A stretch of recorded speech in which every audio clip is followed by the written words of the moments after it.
The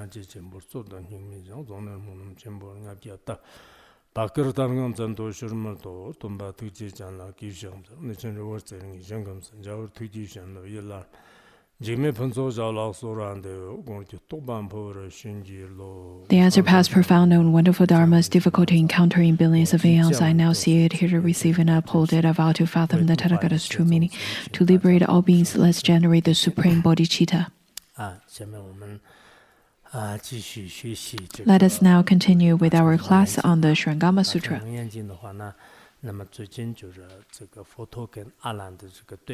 Recently, we've been listening into the conversations between the Buddha and Ananda in order to let the Great Assembly as well as Ananda to understand the nature of the six sense organs, the six roots. The Buddha particularly demonstrated the example or demonstrated a particular action by using the flowered cloth, this brocade, and the Buddha tied it 6 times.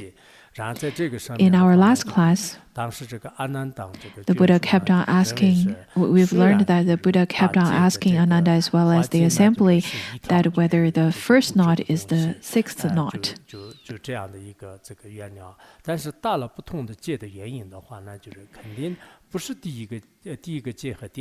The brocade definitely is of the same thing. It is of the same entity. However, the 6 knots are not the same knots. The 6 knots are different in the entities. So that's the example the Buddha had given. Sometimes in the Vajrayana teachings, there are various kinds of demonstrations given by the Lama. Sometimes it is of the crystal ball to let us see, or sometimes a taste of the Amrita, sometimes to look at various kinds of pictures of the consort, sometimes hearing some kinds of sound, sometimes a tactile sensation, rough or smooth. Those are all the methods to points to the nature of our mind. Those are simply a representation or a demonstration. The ones with sharp capacity, by relying on those methods, would be able to recognize their minds. But for the ones with dull capacity, they would be able to contemplate upon those kinds of examples, and then would be able to attain certain kinds of recognition of their minds or the truth of phenomena. Now, let's continue to look at the sutra over here. The Buddha said to Ananda, "You certainly dislike these 6 knots and would like there to be just one cloth. But how can that be done?" The Buddha says that, well, you really don't like this 6 knots, isn't it? You wish that it is not 6 knots anymore. You wish it would become just one knot or one cloth. Is that true? You wish it would be of one entity. Ananda at this point couldn't really reply, because you can't really say that the 6 knots are of one entity or of other entities, because from the appearance, the 6 knots are of different entities, just like our 6 sense organs. But in its actuality, the functions and then the processing characteristics, they are of different entities. They're not of one entity. However, the 6 roots, the nature of the 6 roots are of one entity. And then Ananda replied to the Buddha by saying that as long as these knots remain, there will be grounds for arguments about what is and what is not. Their very existence will lead to such distinctions as this knot not being that knot and that knot not being this one. Ananda replied saying that, well, there will be the arguments over what is and what is not. It will be difficult to clarify. I can't say that this is of one entity or of other entities. There will be constant arguments over for that. Also,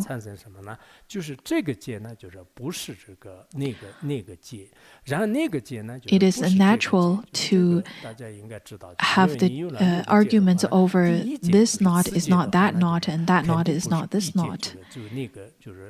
That's easy to understand. After having 6 knots, you know that the first one is not the 6th one and 6th one is not the first one either.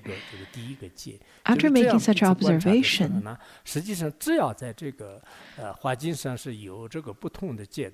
as long as that there are different knots on this particular brocade, then the arguments of what is and what is not will be continuously a debating topic. There is no way to pacify such arguments. Ananda probably also feels that if there is only one brocade and there are different knots, I cannot really give answers of it.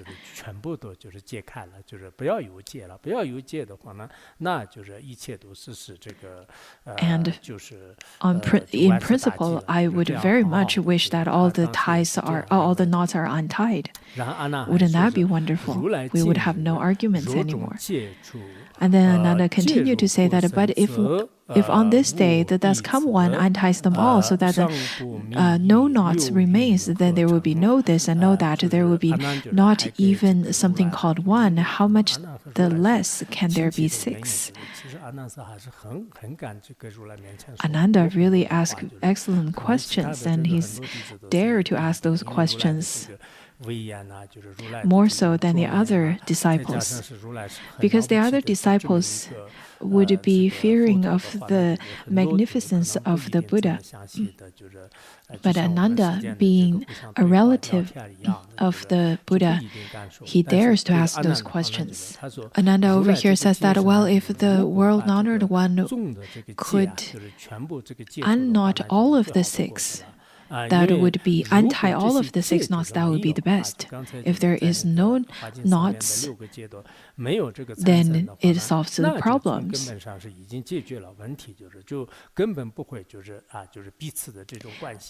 If there is no knot, then there is no more questions of this and that. No concept of the first knot, the second knot, and the 6th, all the way till the 6th knot. If there is no knot, then there is no question of the first knot. If there is no first knot, how could there be the 6th knot? Because in order to have the 6th knot, you have to have the first, the second, and third, and fourth, all the way to the 5th, and then you can have the 6th knot. So Ananda says that, wouldn't that be better if there is no knot? Or to untie all of them? That would be the best. This example indirectly points to that it would be the best not to have the roots. If we don't have the first root, then how could we have the 6th root? If we do not have the 6 roots, we would no longer be dwelling in the 6 realms. So Ananda at that point really want to seize all the 6 roots, the 6 sense organs. All of us, each of us, also dwell in samsara because of the 6 roots. So this is a question that is very relevant to every one of us. But sometimes I do have to say that to have the perfect 6 roots, to be perfectly endowed with the 6 roots, are really wonderful, because after having the 6 roots, we can enjoy the Mahayana Dharma teaching. If we can't see through our eyes, can't hear through our ears, then how could we enjoy the Dharma teachings? Also, in order to live in this world, we need the roots of the tongue of the body. Without the 6 roots, we won't have the opportunities to enjoy the Mahayana teachings. Some people tend to have more of a dull roots, and they would look here and there, especially during the presentation time after class. Not sure if they're just pretending it, or maybe they just have that look.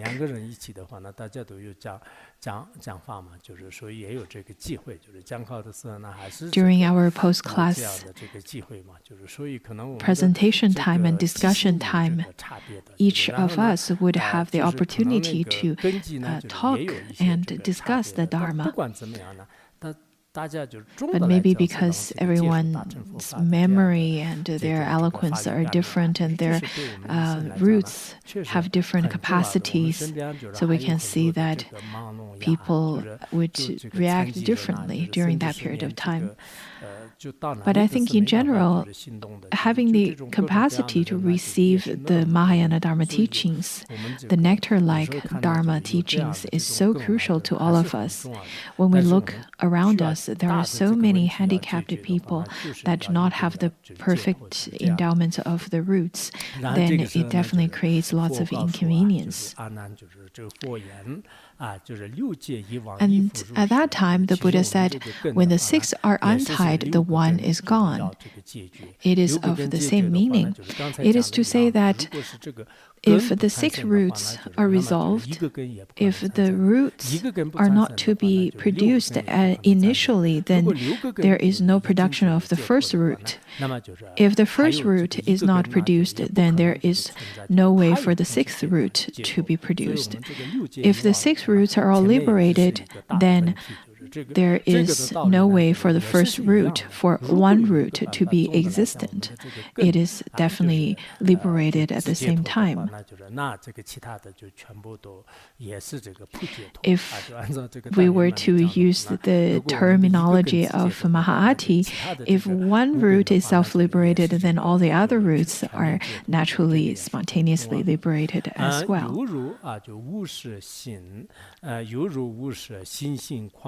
And then the Buddha continued to say that because from beginningless time your mind and nature have been made wild and rebellious, you have produced a false knowledge and views. This falseness continues to arise without respite, and the wariness of these views bring about objective dust.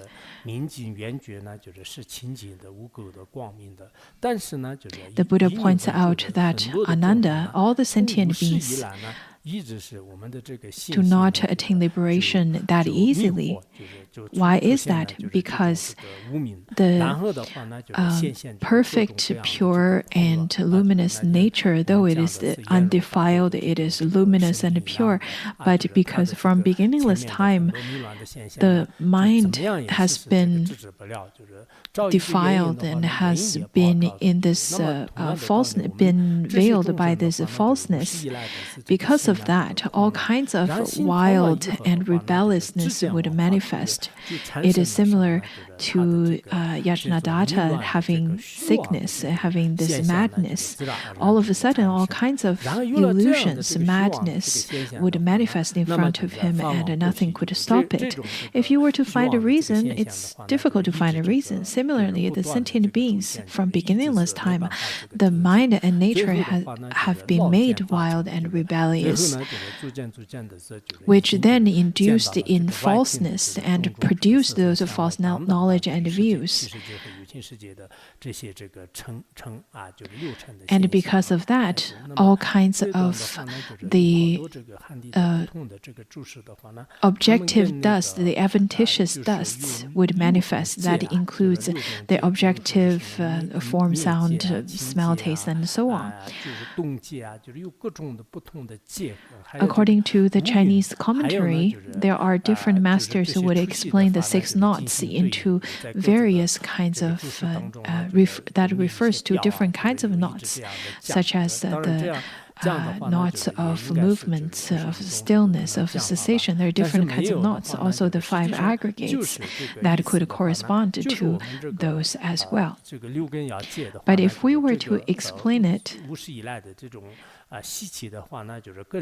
we can understand that the 6 roots, in order to untie the knots of the 6 roots, it's not that easy, because it is because of the beginningless habitual tendencies. It is so deeply rooted. It is not easy to completely eradicate it right away, especially for all of us that are dwelling in samsara. I think this is very clear. We see the mountain as mountain, rivers as rivers. All of those are very solid to us. We can talk about in theory that they do not exist, but they do appear in front of us. And then the Buddha continued to give an example.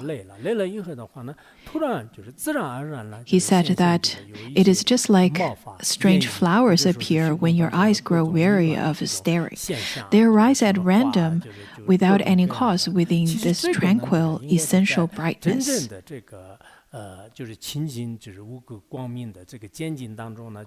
Whenever we stare into the space, after staring for a long time, the eyes would grow tired and weary, and then all of a sudden, all kinds of forms would appear in the space, flowers, hair, whatever they may be. However, in the essence of seeing, that is pure, that is undefiled, that is bright luminosity, that is the essence of it. And it is only by some temporary causes and conditions all kinds of forms would manifest. It is only when people get eye illness or after the eyes grow weary, you would start to see all kinds of falseness. And then the Buddha continued to say that everything in the world, the mountains, the rivers, the great earth, as well as birth, death, and nirvana, is all just a strange wariness, the upside-down appearance of flowers. All of the phenomenal world, the mountains, rivers, ground, or the samsara, and the impure, defiled conditions, defiled dharma, as well as the pure, undefiled dharma, that is nirvana, all of those stated above, in fact, are simply the manifestations of falseness, of our habitual tendencies, of this upside-down falseness. After studying Surangama Sutra, we need to know that whatever we see, hear, whatever we perceive, all of those manifestations are no other than empty flowers. They are without any self-existence. Of course, we understand it from the theory aspect. However, we need to make the observation. We cannot just say that because the Buddha said so, therefore I believe it. Rather, you need to make the observation with your own wisdom, with your own analysis. At the point when you understand that even in the conventional world, even in the conventional sense, those things do not uphold the nature of existence, then that is certainty. Many of you probably feel that, oh, this is simply a statement of Buddhism. Because I am a Buddhist, therefore I have to follow this teaching, otherwise I am a terrible disciple. So, okay, I will agree that things do not exist in the conventional sense. That is not the proper way of being a Buddhist. You should really delve into the actual teachings, and you should come to the realization and insight and understanding of emptiness, of luminosity. You would definitely be able to do so after stepping into the more profundities of study and contemplation. You would naturally understand that, especially when it comes to the Vajrayana teachings. All of those profound teachings can be understood if you persistently study and contemplate and practice upon it, and you would be able to understand it. And then at that time, I think you can be very proud of yourself of being a Buddhist. And then at this time, Ananda started asking, this wariness is the same as knots. So such kinds of falseness are just the same as the knots. How do we untie them then? So what are the methods to untie the knots?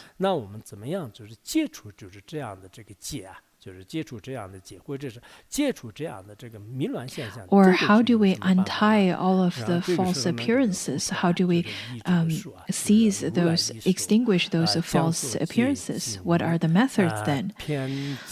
Then the thus come one took hold of the knotted cloth and pulled on its left and asked Ananda, is this the way to untie it? Since the Buddha was holding the brocade that has the 6 knots on it, and then the Buddha tucked the brocade to the left, and then while tucking it, while pulling it, the Buddha asked Ananda, saying that, is this the way to untie it? Of course, Ananda is very smart, and he said that that's not the way to untie it, because the more you pull it, the more tight it is. If you were to tuck it further, it's going to be more tightened. It will get harder and harder to untie those knots. And then the Buddha continued to ask. Then with his hand, he pulled on the right end and again asked Ananda, is this a way to untie it?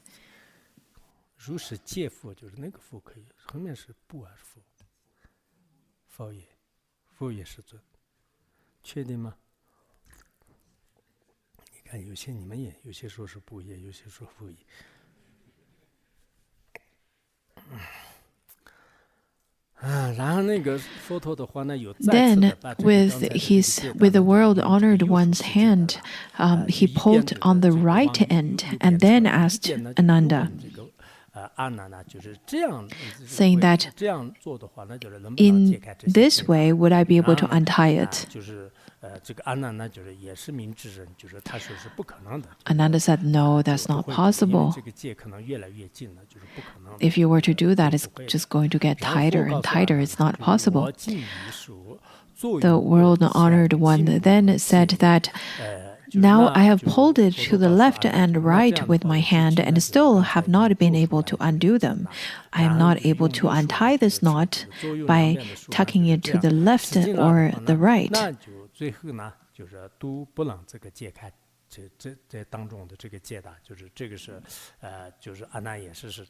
Ananda also acknowledged that. The Buddha then said that, well, what method do you, Ananda, propose for untying them? Do you have a skillful means, a method to untie the knots? To untie the 6 knots? Ananda then said to the Buddha, saying that, world-honored one, you must untie the knots from their center. Then they will become undone. They will be untied. Ananda said that, well, this is simple. You can just untie it by wiggling it from the center.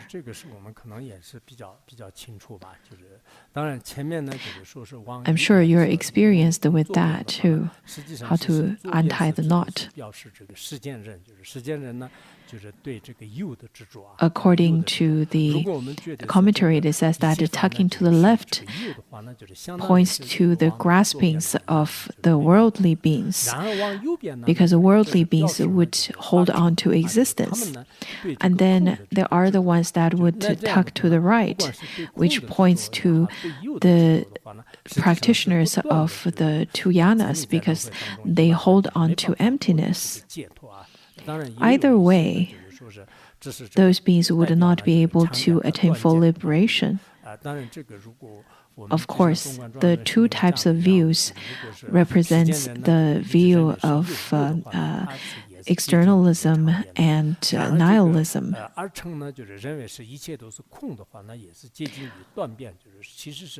According to the ornament of Madhyamika, it says that the worldly beings often think that everything is existent. So that is more close to the extreme of externalism. And then the two yanas, the practitioners of the two yanas, would think that everything is of empty. So it's more easy to fall into the extreme of nihilism. So if you were to fall into either of the two extremes, you would not be able to attain liberation. And then after Ananda asked this question, the Buddha said to Ananda, so it is, so it is. If you want to get them undone, you have to untie them from the center. If you untie it from the center, then you have the opportunity to untie the knot, which refers to the middle way. The middle way of not falling into either of the extremes of externalism nor of the nihilism. It is not to abide on the two extremes nor in the middle either. That is the true nature of all phenomena. According to the Ranakutta Sutra, it says that existence is one extreme, non-existence is another extreme. In the middle of existence and non-existence, it is of no form, no shape, no ignorance, nor non-ignorance. That is the middle way.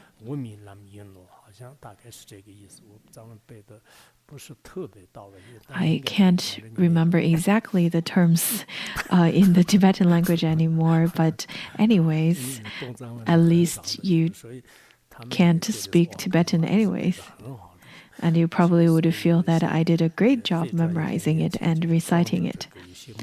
There are lots of people that would use the jargons and the terminologies to fool the others. That's not very professional. But this is just an exception, because whenever I quote from the other teachings, I usually would quote quite accurately in Tibetan. So do not misunderstand my intention over here. And then the Buddha started to speak of the Madhyamika teachings and the causes and conditions. The Buddha says that, Ananda, the Buddha Dharma explained arises from causes and conditions. But this is not to grasp at mixing and uniting of coarse appearance in the world. The Buddha started to talk about the causes and conditions of Madhyamika. So he would use the example to talk about not to fall into the two extremes. When the Buddha talks about causes and conditions, we've studied the praises of dependent arising as well as the Madhyamika teachings. I think we should know that. This is really the core philosophy of the Buddha's teaching. It is dependent arising. Many great masters also pointed out that none of any beings in this world had expounded the teaching of dependent arising as the Buddha had. So the Buddha also stated that the core of my Dharma teaching is the dependent arising because of the and over here it says that this dependent arising is not to grasp at mixing and uniting of course and appearance in this world.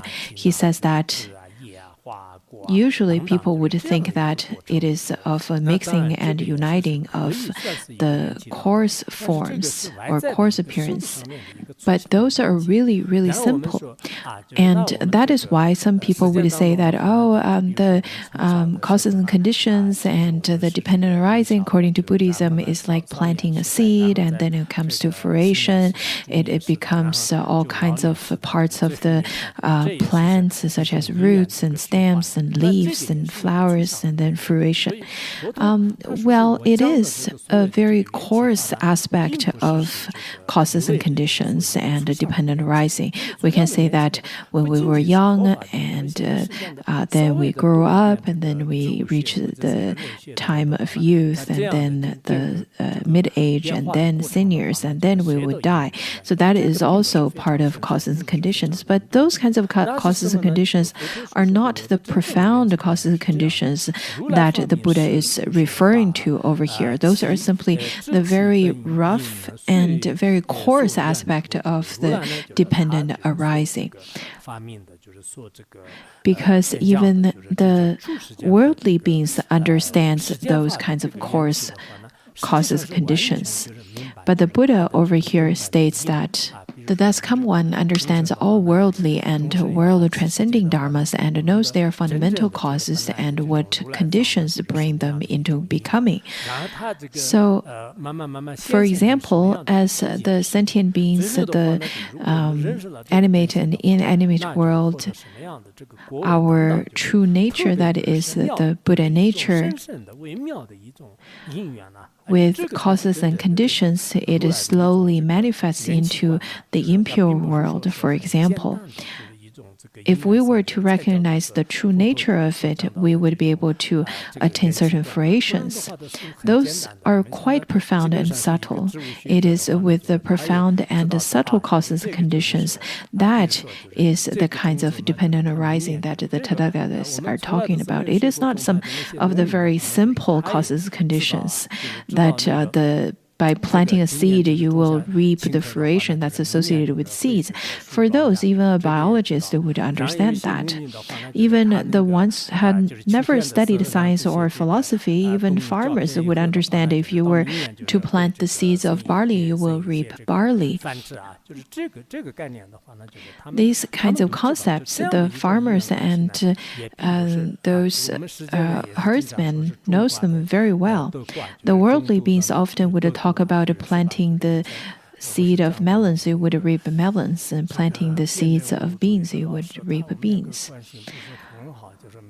I think I've told you the story of my teacher who was a deep believer of dialectic materialism.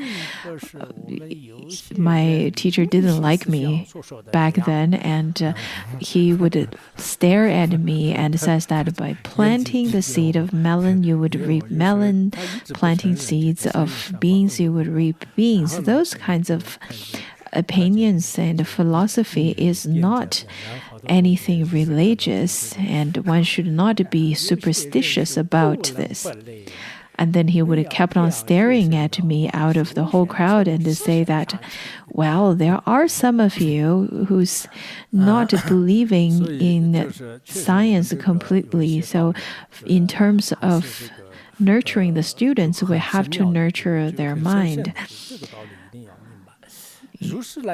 Anyhow, over here it points that the causes and conditions that it refers to over here is very profound and very subtle. We need to understand it. And then in the sutra, it continued to say that this is so to the extent that I know how many drops of rain fall in as many worlds away from here as there are dust motes in the Ganges. The same is true for all things you can see, why the pine is straight, why the brambles are twisted, why the goose is white, and why the crow is black. I understand the reasons. The Buddha over here specifically pointed out those kinds of phenomena, such as the numbers of raindrops that fall down from the space and fall into the different worlds, as many as the sands of Ganges rivers. Also, the appearances that we see, we can see that the pines are very straight, and the Buddha knows why it is straight. And some of the other woods may be quite crooked, and the Buddha knows why they are crooked. Also, the goose and the Chinese translation is the swan. Why the swans are white but crows are black? All of those causes and conditions are completely known by the thus come one. In the extensive biography of the Shakyamuni Buddha, I believe there was a story talking about a rishi lived in a forest for 12 years. He counted the numbers of the leaves in that forest. But then later, there came another rishi. At the time of looking at the forest, he knows right away of the numbers of leaves there because they were having a competition. So it turned out the two rishis, the one that saw and knew how many leaves were there in the forest, was the previous life of Shakyamuni Buddha, and the other one that counted the leaves was the previous life of Shariputra. We don't, of course, we know the manifestations of trees, of water drops, of this and that, but we don't know the causes and conditions to it. We don't know the more subtle and profound causes to it. We only know that, sure, the virtuous seeds would lead to virtuous fruition and vice would lead to vice. But only the Buddha knows that all the phenomena are empty, and our mind, our nature of mind is Tathagata, is the Buddha nature, and every sentient being has this Buddha nature. All of these kinds of teachings, we can understand it conceptually with our dualistic thoughts or through inference, but we do not know the subtleties and profundities within this. When it comes to whether the reasons behind why the swans are white and the crows are black, we don't really know that. It is associated with some causes and conditions for sure. Maybe that's why the clothing of doctors are of white, because it signifies some virtue.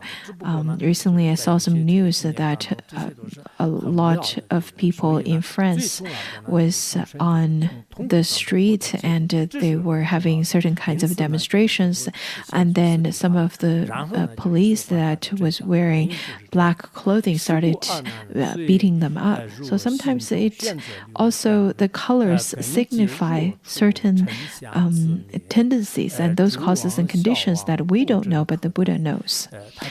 And then to continue, the Buddha said that therefore, Ananda, you can select whichever one of the 6 sense organs you wish. If the knots of the sense organs are removed, then the defiling appearances disappear of themselves. We need to find one particular sense organ so that you can untie the knots of those sense organs. And at those times the sense organs are removed, the defiling appearances disappear of themselves. All false ceases to be. If that is not true, what do you expect in addition to it? In the next part, the Buddha started to talk about the arhats and the bodhisattvas, and then the Buddha will introduce out of which defiling object or which consciousness those noble ones had attained realization. So the Buddha said to Ananda, you need to also pick one sense organ to work on so that you can attain realization. If the knots of the sense organs are removed, then the defiling appearances disappear of themselves. At that time, one would have attained the highest level of realization. And then the Buddha started giving the systematic steps of untying those knots through an example. The Buddha then told Ananda by saying that, Ananda, I now ask you, can the 6 knots in the cloth of the layered flowers be untied simultaneously and released all at once? The Buddha says that, well, the flowered cloth that's being offered to the Buddha, this flower layered cloth, has been tied in 6 knots. Is it possible to untie all of them at once?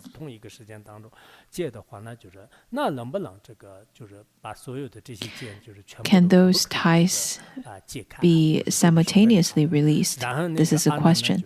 And then Ananda said that, no, world honored one.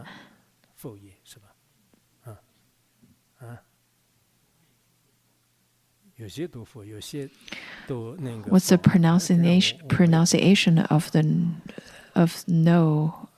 The no in Chinese language, sometimes it is pronounced this way and sometimes that way, right? 不可能的吧？啊，可以。你们两个老和尚，一个说可以。The two old monks, one said yes, both ways work, and the other one said no, that's not possible. 啊？什么？哦，真悟空性全部解除了，好吗？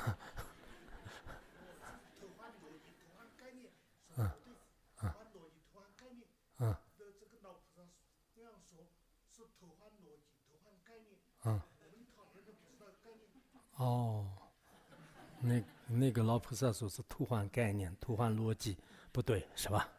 好嘛，你们这些老菩萨们还是厉害啊！好，就是那就我们看看佛陀怎么说的啊。然而这个就阿难就是说是不。Ananda then over here says that no, world honored one, the knots were originally made one at a time. Now they must be untied one at a time.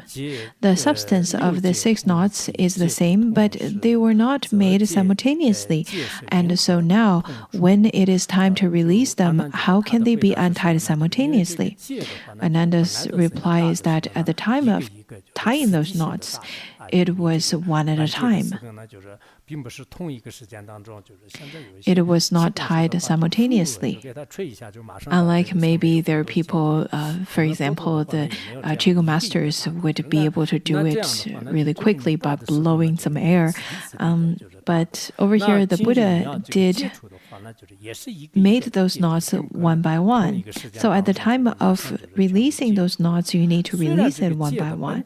It is not possible to simultaneously release all of them. Though the nature of the knots are of one entity, that means the brocade is of one entity, but from the knots perspective, they're of different knots. So to release the different knots, it cannot be simultaneously released. So you have to release them one by one. That is simply a natural law. You cannot you cannot use a false logic to apply in this. And then the Buddha over here replied by saying that releasing the 6 sense organs is the same way. He said that, well, if you cannot simultaneously release the 6 knots, then releasing the 6 sense organs is the same way. Majority of us would still need to release the 6 organs one by one, just like Ananda. And maybe people with the capacity of Vajrayana would be able to release all of the 6 knots at one time, simultaneously, would be able to attain realization. And then the Buddha continued to say that when the sense organs begin to release, one realizes the emptiness of people first. So at the time of slowly attaining understanding, by releasing one root out of the 6, at first one should practice the emptiness of self. At the time of understanding the emptiness of self, then one would be able to attain freedom. So at first, it is to give teachings of the emptiness of self to the Shravakas and Pratikas. after one has a full realization of emptiness of self, then the teachings of selflessness of phenomena can be slowly realized. In the Hinayana, usually we would say that the Hinayana, the noble ones of the Hinayana had already come to realization of selflessness of self, as well as a partial selflessness of phenomena. And then slowly and slowly by steps, they would be able to attain realization. When the nature of that emptiness is fully understood, then one is released from dharmas. Once one is freed from dharmas, then neither kind of emptiness will arise. This is called the patience with no production attained by bodhisattvas by means of samadhi. At this time of attaining the realization of emptiness of self and phenomena, then even emptiness cannot be produced. At that time, it is called the bodhisattva. Upon receiving the Buddha's instruction, Ananda and the great assembly gained wisdom and awareness that was perfectly penetrating and free of doubt and delusion. After receiving this teaching from the great compassionate Buddha, Ananda and the great assembly attained full penetration, perfect penetration, and free from doubt and delusion. In the sutra, it says, all at once they placed their palms together, bowed at the Buddha's feet, and they said to the Buddha, today our bodies and minds are illuminated, and we're happy, free from obstruction. All at once, the great Sangha bowed at the feet of the Buddha and stated in such a way, saying that all of us indeed had received the teaching given by the Buddha. All of our minds and heart had attained undefiled happiness, and we feel this pure and clarity, the happiness that is without any obscurations, any graspings. I think some Dharma teachers, after giving you Dharma teachings, or the Dharma teaching through a class, through a book, through a particular Dharma teaching that benefited you in such a way, your doubts and confusions are completely alleviated and unfettered in such a way. Your mind stream would completely transform from being deluded with all kinds of afflictions and being fettered by all kinds of conceptual thoughts. At the time of receiving the wonderful Dharma, if your mind can merge into the Dharma, if you can embody the Dharma, and if Dharma can merge into your mind stream, then slowly your actions and your view will be in accordance with the Dharma, and then in such a way you can benefit the sentient beings. According to the teachings of the four Dharmas, it says that grant your blessings so that my mind may be one with the Dharma. May the Dharma progress along the path, and may the path clarify confusion, and may confusion dawn as wisdom. This is the teaching that is taught over here.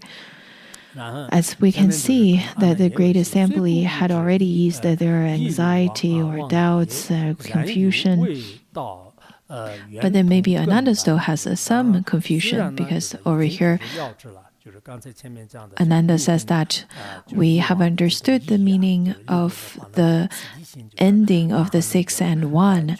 Still, we have not yet gone through the fundamental perfect penetration. Now the question is about the perfect penetration senses. Ananda kept on asking questions. And Ananda continued to say that, world-honored one, we who have floated and floundered our way through aeons after aeons, homeless and orphaned, had no idea, we never imagined that we could meet with the Buddha in such a close relationship. He said that, look at us, the sentient beings had been drowning in the suffering of the ocean that is the samsara, and we've been floating in samsara and lost our ways for aeons after aeons without any help, without any refuge place, without any place to rely on. We're simply homeless and orphaned and had no idea that we could meet with the Buddha. Ananda had never thought that he could become a relative to the Buddha, to rely on the Buddha as his teacher, and to have such a long time in a discussion of Dharma with the Buddha. What a great opportunity. He couldn't even think about it in his dreams. And then he continued to say that we're like lost infants who have suddenly found their compassionate mother. It is just like a lost child that all of a sudden found the compassionate mother. This is so wonderful. And then he continued to say that because of this, we accomplish the way in this assembly, yet the sacred words which we received are the same as our basic enlightenment, and so it is the same as if we hadn't even heard them. There are different explanations here, but over here it shows that we now have this opportunity to be gathered here to encounter in this Dharma assembly, and we have such a wonderful opportunity to attain realization. All of the sacred teachings, the sacred words, which we received are the same as our basic enlightenment. Over here it means that if the realization is still very much on the literal level, then it is as if one had never heard the actual teaching. This is one way of explaining this term. Another, where it says that if we only take these sacred words literally, or to keep them on a conceptual level but not to engage in actual practice, then it is not as a great value as it should be. It is not as meaningful. If we do not transform our mind stream, if we are still difficult to tame. Another explanation is that by relying on the sacred words, which can be a cause that leads to realization, because the teachings, the profound and subtle teachings that's given by the Buddha today should become the sacred teaching that lead one to rekindle the enlightened nature. Without such, then listening to Dharma teaching is just as if one had never even heard of it. The Tibetan translation is more of the later explanation. I noticed that the great masters' commentaries tend to be a little bit varied around this particular teaching here. But most of them points to that if we only understand the teachings only in words but not of its meanings, if we do not engage in actual practice of them, if we do not eradicate our afflictions, then other than planting a virtuous seed, there is no fundamental functions of it. This is really important. This particular teaching points to the later generations. At the times of receiving this teaching, one should have the mind of cherishing to receive those teachings, to save them in your notebook as well as in your mind, so that you can use it at all times. Then Ananda said that we only wish the great compassionate one will bestow upon us the profound secret as the thus come one's final instruction. Ananda over here supplicated to the great compassionate Buddha, saying that, would you please bestow us the secret and profound teachings as the final instructions. Ananda over here supplicated and then asked the Buddha to give instructions. But over here, it doesn't necessarily mean that the Buddha should give the teachings by himself, because in the later part, the teachings mostly are given by the disciples. With this kind of attitude, the Buddha supplicated, Ananda supplicated the Buddha and prostrated, withdrew, and held himself ready for the sacred opportunity as he waited for the Buddha's hidden transmission. According to the Great Master's commentary, it says that after prostrated, then he held him, then he withdrew himself. But in the Tibetan translation, it doesn't have the later part. It simply says that Ananda was waiting on the side. But according to the Chinese translation, it states that Ananda actually withdrew. And he held himself ready while concealing his expressions, while concealing his expectations, to wait for the sacred transmission from the Buddha. He wishes for the Buddha to give some special transmission or hidden transmission, just as we would say that some of the teachings that's been passed down from the Tathagatas, lots of the teachings, in fact, are not directly given by the Buddha, but given by the other great masters. But the benefits, indeed, are from the Buddhas, from the Tathagatas. So Ananda's particular attitude is that he did not specifically request that, oh, please, the Buddha, could you please give us the teachings on this and that?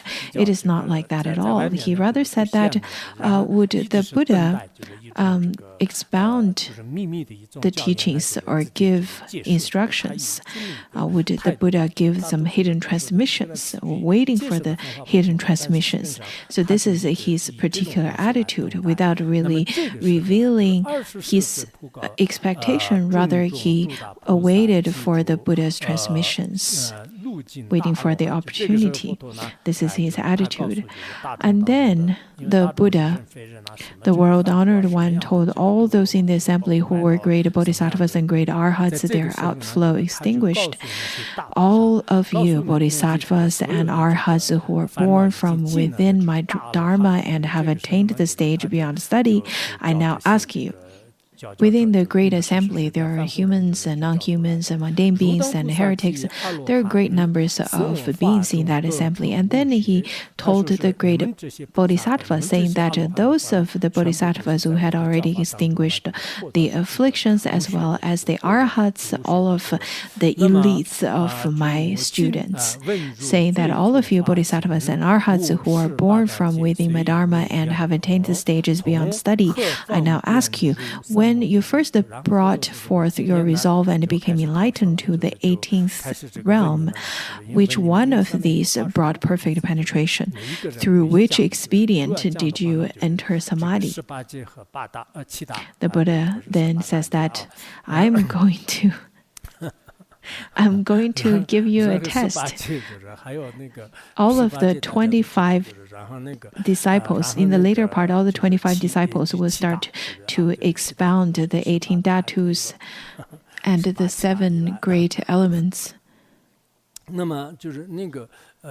是这个18的话呢，就是每一个都有一个通达的，就是然后那个 each of the 18 had penetrated the one of the dhatus, and then each of the 7 disciples had penetrated one of the 7 grades. In the later part, the 25 disciples will speak of how they had attained samadhi, how they attained realizations through the 18 dhatus, 18 realms, or the 7 grades. The Buddha did not ask what your realization is at the fruition ground. He did not say it in such a way, but he asked, how did you attain realization at the beginning? Which one of the 18 realms did you enter? Did you penetrate? And then in the later part, each of the 25 disciples will talk about their realizations. This is really well known within the Surangama Sutra. Let's see if we'll have our disciples over here attain realization, became the 26th disciple. We will cover it in our following classes. I think it should be easy to understand.